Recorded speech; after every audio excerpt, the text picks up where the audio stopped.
പശ്ചിമേഷ്യ യുദ്ധമുനമ്പിലാണ് ഇറാനിൽ മരണം 201 ശക്തമായി തിരിച്ചടിച്ചിരിക്കുകയാണ് ഇറാന്റെ പ്രത്യാക്രമണത്തിൽ 3 അമേരിക്കൻ സൈനികർ കൊല്ലപ്പെട്ടു എന്ന വാർത്ത കൂടി പുറത്തുവരുന്നുണ്ട്. US സൈന്യം ഇത് സ്ഥിരീകരിച്ചിട്ടുണ്ട്. അതോടൊപ്പം തന്നെ അമേരിക്കൻ പടക്കപ്പൽ USS എബ്രഹാം ലിങ്കനെ ആക്രമിച്ചിരിക്കുകയാണ് ഇറാൻ. വിവരങ്ങളുമായി ജമാൽ ചേരുന്നുണ്ട്. ജമാൽ, ഇറാൻ ശക്തമായൊരു തിരിച്ചടിയാണ് അമേരിക്കയ്ക്ക് മേൽ നടത്തുന്നത്. അമേരിക്കയിലെ 3 സൈനികർ കൊല്ലപ്പെട്ടു എന്നൊരു സ്ഥിരീകരണം US സൈന്യം തന്നെ സ്ഥിരീകരിച്ചിട്ടുണ്ട്. അതോടൊപ്പം തന്നെ അവരുടെ USS എബ്രഹാം ലിങ്കൻ കപ്പൽ കൂടി ഇറാൻ ആക്രമിച്ചിരിക്കുകയാണ്. അതോടൊപ്പം തന്നെ ഗൾഫ് രാജ്യങ്ങളിലും ഡ്രോൺ ആക്രമണം വീണ്ടും അതിശക്തമായി തന്നെ ഇറാൻ നടത്തുകയാണ്.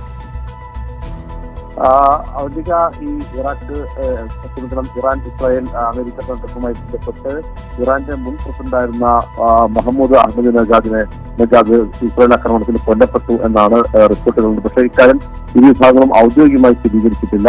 ടെഹ്റാന്റെ നജാദിയുടെ വസതിയിൽ ഇസ്രായേൽ നടത്തിയ വാർത്താ സമ്മേളനത്തിലാണ് നജാദിയും അംഗരക്ഷകരും കൊല്ലപ്പെട്ടത് എന്നാണ് കരുതുന്നത്. 2005 മുതൽ 2013 വരെ ഇറാൻ പ്രസിഡന്റായിരുന്നു അഹമ്മദി നജാദ്. ഏതായാലും അത് വളരെ രൂക്ഷമായി തന്നെ യുദ്ധം തുടർന്നു.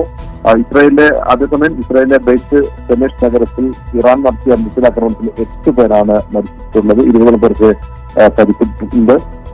UAE ഇറാൻ നടത്തിയ ആക്രമണങ്ങളിൽ 3 പേര് മരിച്ചിട്ടുണ്ടെങ്കിൽ പാകിസ്ഥാൻ, ബംഗ്ലാദേശ്, നേപ്പാൾ സ്വദേശികൾ എന്നാണ് ഉൾപ്പെടുന്നത്. 58 പേർക്ക് UAE ഇതിനകം പരിക്കേറ്റിട്ടുണ്ട്. പക്ഷേ ഇതിൽ ആരുടെ നില ഗുരുതരമല്ല എന്നാണ് മന്ത്രാലയം അറിയിച്ചിട്ടുള്ളത്. കുവൈത്തിൽ ഒരാൾ ആണ് മരിച്ചിരിക്കുന്നത്. ഇവിടെ 32 പേർക്ക് പരിക്കേൽക്കുകയും ചെയ്തിട്ടുണ്ട്. ഗൾഫിലെ മിക്ക രാജ്യങ്ങളിലും ഡ്രോൺ ആക്രമണം ഇത് ശക്തമായി തന്നെ ഇറാൻ നടത്തിയിരുന്നു. അതിന്റെ ഒരു ആശങ്കയിലാണ് പ്രവാസി ലോകം, ഗൾഫ് ലോകം ഉള്ളത്. ഈ മേഖലയിൽ ശക്തമായ ആക്രമണമാണ് ഇറാൻ നടത്തുന്നത്.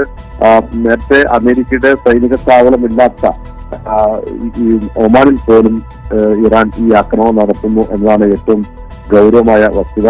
ഇന്ന് വൈകിട്ടോടുകൂടി അബുദാബിയിൽ അതുപോലെ ദുബായിലെ ഒക്കെ കടുത്ത ഒരു ഡ്രോൺ ആക്രമണമാണ് ഇറാൻ നടത്തിയത്. രാവിലെ ബഹ്റൈനിലും ഖത്തറിലും കുവൈത്തിലുമൊക്കെ തന്നെ സമാനമായ രീതിയിൽ ഡ്രോൺ ആക്രമണം നടത്തിയിരുന്നു. ഇതിനകം 4 പേരാണ് ഗൾഫ് മേഖലയിൽ ഈ ഇറാന്റെ ആക്രമണവുമായി ബന്ധപ്പെട്ട് മരിച്ചിട്ടുള്ളത്. 58 പേർക്ക് UAE പരിക്കേൽക്കുകയും 32 പേർക്ക് കുവൈത്തിൽ പരിക്കേൽക്കുകയും ചെയ്തിട്ടുണ്ട്. മറ്റു സ്ഥലങ്ങളിലും നിരവധിയായ ആളുകൾക്ക് പരിക്കുണ്ട്.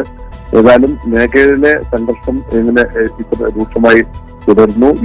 ഗൾഫ് രാജ്യങ്ങളിലാണെങ്കിൽ ശക്തമായ നിയന്ത്രണങ്ങൾ അധികൃതർ ഏർപ്പെടുത്തി വരികയാണ്. ഈ അത്യാവശ്യ കാര്യങ്ങൾക്കല്ലാത്തവർ പുറത്തിറങ്ങരുത് എന്ന പൊതുവായ ഒരു നിർദ്ദേശം നൽകിയിട്ടുണ്ട്. അതുപോലെ തന്നെ ഈ ജാഗ്രതയുമായി ബന്ധപ്പെട്ട കാര്യങ്ങൾ കൃത്യമായി പാലിക്കണം.